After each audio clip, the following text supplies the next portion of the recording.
പൗർണമിക്കാവ് അമ്പലത്തിൻ്റെ സെക്രട്ടറി വെള്ളാം സന്തോഷാണ്. ലോകപ്രശസ്തമായ പൗർണമിക്കാവ് അമ്പലത്തിൽ ഈ വരുന്ന മാർച്ച് മാസം 21-ാം തീയതി രാവിലെ മഹാകുംഭമേളയുടെ മഹാമണ്ഡലേശ്വരായി പ്രഖ്യാപിച്ച ആനന്ദ ഭൈരവി വരുന്നുണ്ട്. രാവിലെ അന്നത്തെ ദിവസം പ്രത്യേക രീതിയിൽ അനുജ്ഞ വാങ്ങി ക്ഷേത്രം രാവിലെ തന്നെ നട തുറന്നു. അഭിഷേകങ്ങൾ കഴിഞ്ഞതിന് ശേഷം, അതായത് നമ്മുടെ കുംഭമേളയിൽ നടന്ന തീർത്ഥജലം, ഗംഗാതീർത്ഥജലം കൊണ്ട് ദേവി അഭിഷേകം നടത്തി. അതിനു വേണ്ടിയിട്ടാണ് ആനന്ദ ഭൈരവി വരുന്നത്.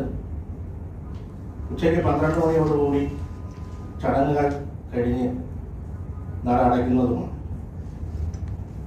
20-ാം തീയതി അദ്ദേഹം ഇവിടെ തിരുവനന്തപുരത്ത് എത്തി ഗവർണർ രാജ്ഭവനിൽ തങ്ങി 21-ാം തീയതി രാവിലെ ക്ഷേത്രത്തിലെത്തി.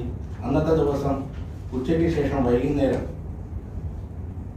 ലവി ഹാളിൽ അദ്ദേഹവും അദ്ദേഹത്തിന് കൂടെ വരുന്ന സന്യാസിമാരും കേരളത്തിലെ വരുംകാലങ്ങളിൽ മഹാമണ്ഡലേശ്വരാകാനുള്ള അല്ലെങ്കിൽ അഘാടിക ഇനത്തിൽ ഉള്ള സന്യാസിമാർ ഉൾപ്പെടെ അവിടെ എത്തിച്ചേരും എന്നുള്ളതാണ്. എന്ന് പറയുന്നത് നമ്മൾ ഈ നാഗസന്യാസിമാർ ഇപ്പോൾ അതേപോലെ തന്നെ നമ്മുടെ ഒരു 1-2 വർഷങ്ങൾക്ക് മുമ്പ് കൈലാസപുരി സ്വാമി ക്ഷേത്രത്തിൽ സന്ദർശിക്കുകയും യാഗത്തിന് തുടക്കം കുറിക്കുകയും ഉണ്ടായി.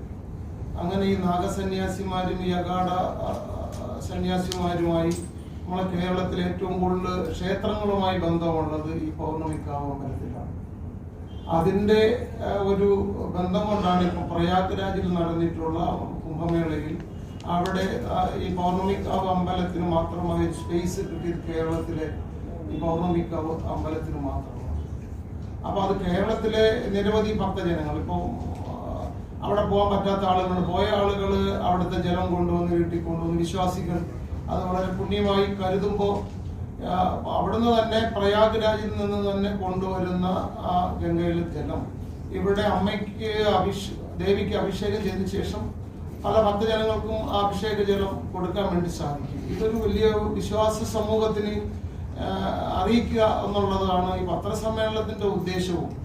അതിലൂടെ അത്തരത്തിൽ ഈ അഗാഢ സ്വാമിമാരെ പരിചയപ്പെടുത്താനും ഈ അഭിഷേക ജലം ജനങ്ങൾക്ക് എത്തിക്കാനും വേണ്ടിയിട്ടുള്ള ഒരു മാർഗമായിട്ടാണ് ഈ കുംഭമേള കഴിഞ്ഞ ഈ സമയത്ത് തന്നെ നമ്മുടെ തിരുവനന്തപുരം പൗര സമൂഹത്തിന്റെ ഒരു സ്വീകരണവും കൂടെ അറേഞ്ച് ചെയ്തിരിക്കുന്നത്. ഇപ്പോൾ ഗവർണറുടെ പ്രത്യേക താല്പര്യം കൊണ്ടാണ് അവർക്ക് പ്രത്യേക അവിടെ ഭക്ഷണം, അവിടെ താമസിക്കാനുള്ള സൗകര്യം പോലും കൊടുത്തിരിക്കുന്നത്. നമ്മളെ കേരള സമൂഹത്തിന്, വിശ്വാസ സമൂഹത്തിന് ഒന്ന് പരിചയപ്പെടുത്തുക, പ്രത്യേകിച്ച് മറ്റു ക്ഷേത്രങ്ങളിൽ ഇല്ലാത്ത ആ ഒരു കുംഭമേളയിലെ ഗംഗയിലെ തീർത്ഥജലം ഈ കാലഘട്ടത്തിൽ തന്നെ ദേവിക്ക് അഭിഷേകം ചെയ്യുക എന്നതാണ് ഈ പരിപാടിയുടെ പ്രധാനമായിട്ടുള്ള ഉദ്ദേശം.